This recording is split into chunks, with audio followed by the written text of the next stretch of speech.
This is a recording of the Romeo and Juliet Act 3 Scene 1 quiz. The directions read like this. Closely read the famous scene from William Shakespeare's play, then complete the following closed note blanks with an appropriate and accurate word or phrase for each numbered blank. First 35 lines of Act 3 Scene 1 inform the audience that it's a hot blank. The blank crew is out and around town, and not only is Mercutio moody, but is likely to blank if he and Benvolio run into the Capulets on the street. Benvolio advises Mercutio to, quote, blank from the public setting because the blank has promised death to the next offender of Verona's peace. Lines 1 through 4. Mercutio might not be that worried about the threat, however. The prince and Mercutio are related. The banter between Mercutio and Tybalt in lines 36 through 56 comes to a head when Tybalt accuses Mercutio of having a relationship with blank. Mercutio takes offense, mostly because the use of the word consort in consortists suggests an intimate relationship with Romeo. Still, Mercutio makes wordplay with the intended insult, pretending Tybalt's use of the word suggests he and Romeo are in a musical band. Mercutio shows Tybalt his blank, suggesting that his blank will make Tybalt blank.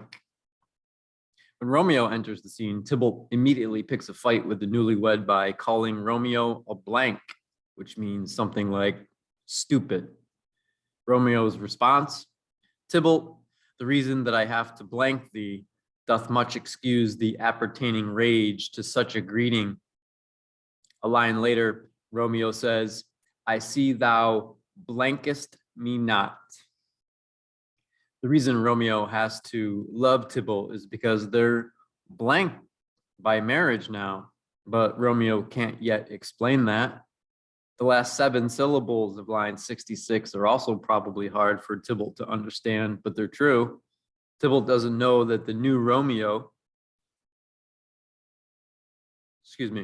Tybalt doesn't know the new Romeo because he doesn't know Romeo and Juliet are blank.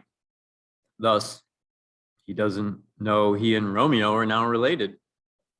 Lines 67 through 68 makes it clear that blank is not satisfied with Romeo's answer.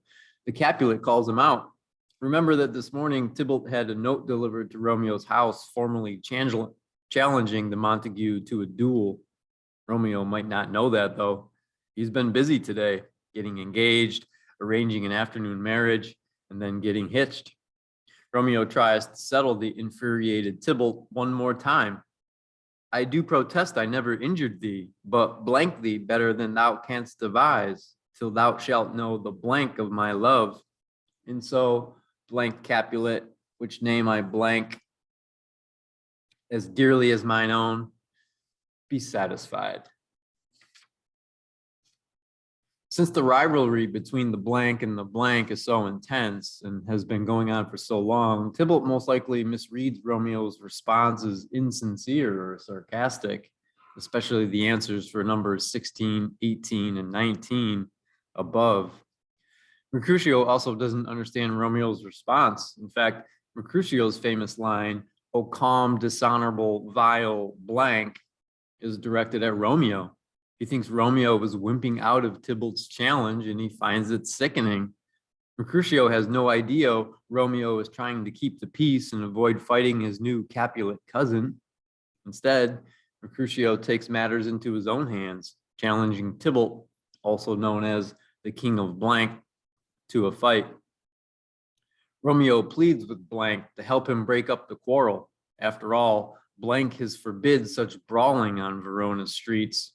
Romeo's interference, however, allows Tybalt, according to the stage directions, to thrust blank in. Mercutio is wounded, and Tybalt flees with no injuries, much to the chagrin of Mercutio. Romeo's friend tries to play the wound off as insignificant. He refers to the injury a couple times as a blank. The joke is a reference to blank's nickname. Despite the sense of humor, Mercutio recognizes the severity of the injury. He asks his servant to run for a blank. Romeo, unaware of the severity of the wound, essentially tells Mercutio to suck it up.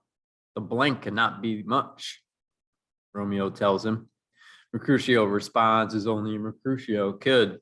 No, 'tis not so deep as a blank, nor so wide as a blank, but 'tis enough.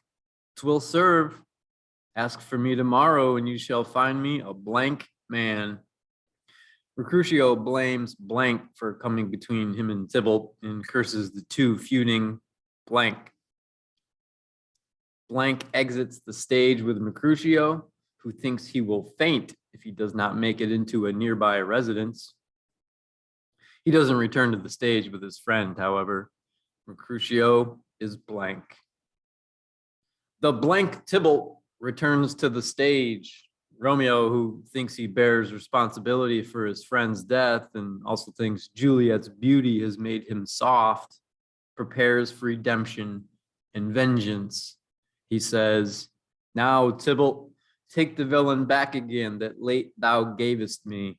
For Mercutio's soul is but a little way above our heads, staying for thine to keep him company. Either thou or I or both must go with him." The result of the fight is that only blank's soul will join Mercutio's for the journey to heaven.